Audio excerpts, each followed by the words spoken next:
Hello everyone and welcome back to Ballers Take Flight.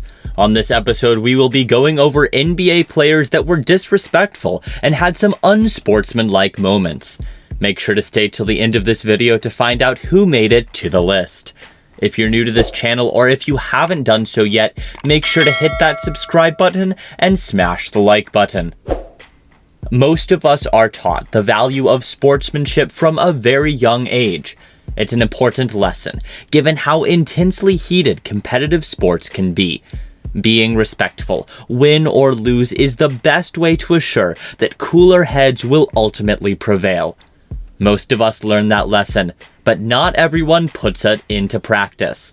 There are people out there, athletes, coaches, and fans alike, who just enjoy pushing people's buttons. It may not be the most sportsmanlike thing to do, but it's usually pretty entertaining for the rest of us. As the NBA continues to work through its unexpected hiatus, scores of fans are looking back on the league's history, watching old games, digging up highlight reels on YouTube, and reading up on the game's greats have all become quarantine pastimes for many. As they comb through the oldies, they're surely reminded of some of the biggest moments of the last 10 years. This video is a nod to those moments with a twist. Inclusion here was dependent on being high on two subjective scales, unsportsmanlike and disrespectfulness. With the level of confidence most NBA players have, they often can't help but bring a little extra before, during, or after a big play. A hip check here, a rib poke there, that's all fine and well. A dash of competitive jockeying never killed anyone. But when athletes abandon all human empathy and begin playing their game with a break their necks, burn their village mentality, they hurt themselves, their team, and everyone around them. This list contains some of the most egregious examples of poor sportsmanship we've seen. And as one would imagine, there's no shortage of examples to choose from. So I decided to go with a mix of the old classics and some lesser known newer examples. While it's far from exhaustive, it's even further from pretty. It's 10 terrible examples of sportsmanship, and it's a crying shame we have to deal with them. Let's start off at number 10. Rasheed Wallace confronts a referee in the parking lot after a game. Given the benefit of hindsight, Rasheed Wallace probably had a point when he sought referee Tim Donaghy out in the parking lot after being ejected on a questionable call. Wallace allegedly threatened Donaghy, although he never actually touched him. The NBA didn't go into any further detail about the incident, but according to one report, Wallace yelled at Donaghy, "That was a bullshit call and technical. I'm gonna need my money back." And then the pair made a move toward each other. Since Sheed had lost the benefit of the doubt before, everyone seemed to be cool with Donaghy's account. This happened a long time ago, March 26th of 1991 to be exact. But we wonder, what happened to that guy? Up next at number 9, Dwight Howard clowns all of Orlando. Back then, Magic superstar Dwight Howard had gone from one of the NBA's most beloved players to the most reviled player in the league in just over a year. Pretty impressive stuff. Howard was reportedly concerned about pulling a LeBron by exiting Orlando on bad terms. He decided the best course of action was demanding a trade, claiming to be loyal and getting the coach and general manager fired, and then demanding a trade and giving just one option, thereby giving the Magic zero leverage in the negotiation. I'd hate to see what Howard would have done if he wasn't afraid of playing the villain. Something tells me Disney World would be on fire right now. At number 8, we have Nick Van Exel shoves the referee into scorer's table after being ejected.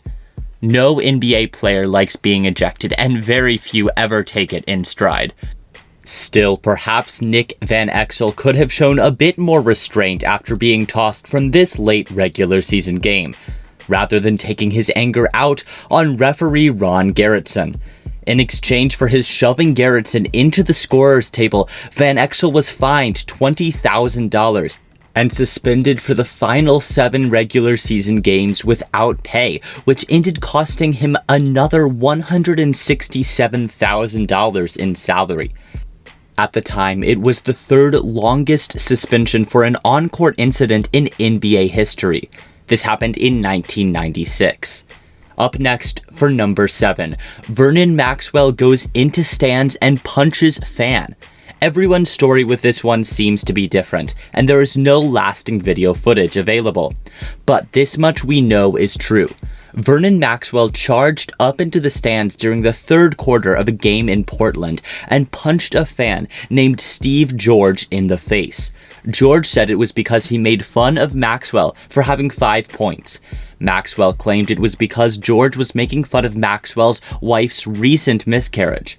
Whatever the reason, it was the first time a player had charged into the stands to fight a fan and carried with it a 10-game suspension. On to number 6. Karl Malone hits Isaiah Thomas in the face with a flying elbow. Karl Malone may be one of the least beloved Hall of Famers in NBA history. He was an absolute physical freak and took good care of himself so that he stayed in peak condition, well past the typical expiration date of power forwards.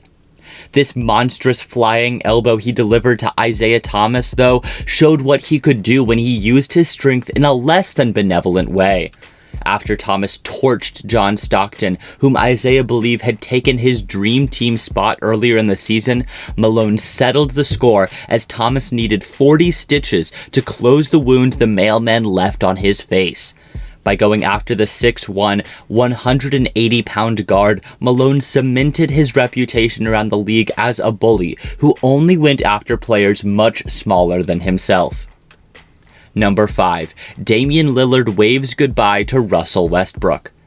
Every time I play against Russell Westbrook, I say something back, Damian Lillard told The Athletic's Jason Quick. I'm not intimidated, and I don't really care what you gotta say. I'm gonna say something back. You know, kind of set that tone. In the 2019 postseason, Lillard's actions spoke much louder and with more force than any words could. After being on the receiving end of plenty of trash talk throughout their first round playoff series, the Portland Trail Blazers guard stared down Oklahoma City's George, a lengthy defender who was an MVP candidate that season, and launched from 36 feet as time expired in the fourth quarter of Game 5. He drilled it, giving him 10 threes and 50 points for the game, ending Oklahoma City's season. Just look at where this dot is on the shot chart. What really pushes this moment to number 5, though, is what Lillard does afterward. He completely and utterly dominated Westbrook in this series, and then he waved goodbye to him after this shot. His stone-faced expression in the dog pile afterward gave him bonus points he didn't even need. Going to number 4, Meta World Peace kept laying it on James Harden. Lakers agitator Meta World Peace earned a 6-game suspension for elbowing the NBA's 6th Man of the Year in a game against the Thunder at the end of the 2012 regular season. Then, when the Lakers met the Thunder in the playoffs, MWP made headlines again by informing the media that he had no plans to shake Harden's hand because he doesn't lower himself to shaking the hands of substitutes. Well, because what goes around comes around, the Thunder knocked off the Lakers with ease and eventually moved on to the NBA Finals. MWP wasn't done with Harden, though, tweeting that he was no brain, all beard during the Thunder's Game 3 loss to the Heat. Let it go, dude. At number 3, the Bulls and Knicks throw down in the playoffs right in front of the commissioner. Commissioner David Stern attends tons of contests during the NBA season, and during the playoffs, he's at a game nearly every single night. So when the Bulls and Knicks met in a contentious series in the 1994 Eastern Conference semifinals, Stern had a front row seat for all of the biggest moments. One thing he surely did not like seeing was the rumble between JoJo English and Derek Harper, which spilled a little bit into the front row and involved a pileup of pretty much every player on the court. It was seen as enough of a problem that in the offseason it spurred the rule that results in the automatic suspension of any player leaving the bench area during a confrontation. Number 2. Dennis Rodman kicks a cameraman in the groin. Dennis Rodman was no stranger to controversy throughout his career, and as he got older, his behavior seemed to get increasingly more bizarre. Perhaps his nadir came on this fateful night in Minnesota, when he took exception to the cameraman being too much in his personal space. His wild, angry kick earned Rodman an 11-game suspension. This became the longest suspension of his career and resulted in a $25,000 fine.